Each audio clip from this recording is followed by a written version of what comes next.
GDP at constant price, GDP at constant price को हम क्या बोलते हैं, रियल जीडीपी भी बोलते हैं, ठीक है।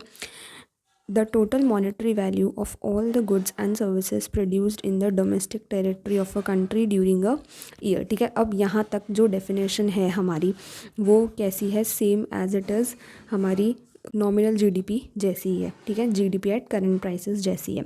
टोटल मॉनेटरी वैल्यू, ठीक है, total monetary value of all the goods and services की in the domestic territory of a country during a year, एक पर्टिकुलर ईयर। अब यहाँ से चेंज हो जाएगी, ठीक है, counted on the basis of prices of base year, ठीक है। इसमें हम कौन सी ईयर की प्राइस ले रहे हैं, बेस ईयर की प्राइस ले रहे हैं। लेकिन नॉमिनल जीडीपी में यानी कि जीडीपी एट करंट प्राइसेस में हम कौन सी प्राइस ले रहे थे, प्राइस इस ईयर की, ठीक है, करंट ईयर की जो भी प्राइस थी हम उसको ले रहे थे। लेकिन रियल जीडीपी में हम कौन सी प्राइस लेंगे, बेस ईयर की प्राइस लेंगे, ठीक है। तो is known as GDP at constant prices और रियल जीडीपी। बस यही डिफरेंस है रियल जीडीपी में और नॉमिनल जीडीपी में। याद कैसे रखोगे, रियल जीडीपी, रियल यानी कि आप रियल मतलब बेस, ठीक है, रियल यानी कि बेस, ओके, और नॉमिनल यानी कि करंट ईयर की प्राइस, ठीक है। नाम से ही देख लो ना, GDP at constant price, constant price यानी कि बेस ईयर की प्राइस लेंगे, और जीडीपी एट करंट प्राइसेस में क्या करेंगे, करंट ईयर की प्राइस लेंगे, ठीक है। चलो, तो real GDP is equals to P0 into Q1। अब यहाँ पे P0 है, ठीक है। जो नॉमिनल जीडीपी थी उसमें क्या था, यहाँ पे P1 था और इंटू Q1 था, ठीक है। क्वांटिटी तो सेम ही रहेगी, है ना, और प्राइस बदल गई, ठीक है, P0 हो गई रियल जीडीपी में। क्यों, क्योंकि हम यहाँ पे बेस ईयर की प्राइस लेंगे, okay. Price level of base year,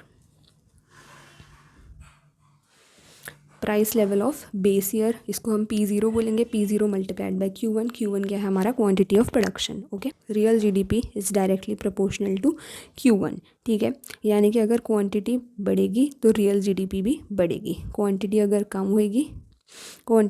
होएगी तो रियल जीडीपी भी कम होएगी, ठीक है। तो इसका मतलब क्या हुआ कि क्वांटिटी में डिपेंड कर रही है हमारी रियल जीडीपी, लेकिन जो नॉमिनल जीडीपी में था वहाँ पे क्या था कि प्राइस पे डिपेंड कर रही थी, ठीक है, कि अगर प्राइस बढ़ेगी तो ही हमारी जीडीपी बढ़ेगी। लेकिन वो तो हमारा फॉल्स था, गलत टूल था मेजर करने के लिए जीडीपी को। लेकिन ये एकदम सही है, कैसे, क्योंकि यहाँ पे क्वांटिटी में इंक्रीज़ हो रहा है, ठीक है। क्वांटिटी ही तो मैटर करती है, प्राइस थोड़ी ना मैटर करती है। प्राइस बढ़ाने से हमारी प्रोडक्शन थोड़ी ना बढ़ जाएगी। जब हम क्वांटिटी बढ़ाएंगे यानी ज़्यादा चीज़ें प्रोड्यूस करेंगे तभी तो हमारी जीडीपी बढ़ेगी, है ना। तो इसीलिए इसको रियल नाम दिया गया है कि भाई ये एकदम सच्चाई बताती है हमारी जीडीपी की, ओके। सच्चाई कैसे बताती है, क्योंकि हम इसमें बेस ईयर की प्राइस लेते हैं, बस यही याद रखना है, okay. It is considered as a good indicator, ठीक है। आ गई ना बात, कैसे कि increase in real GDP necessarily indicates an increase in quantity of production from the base year, ठीक है।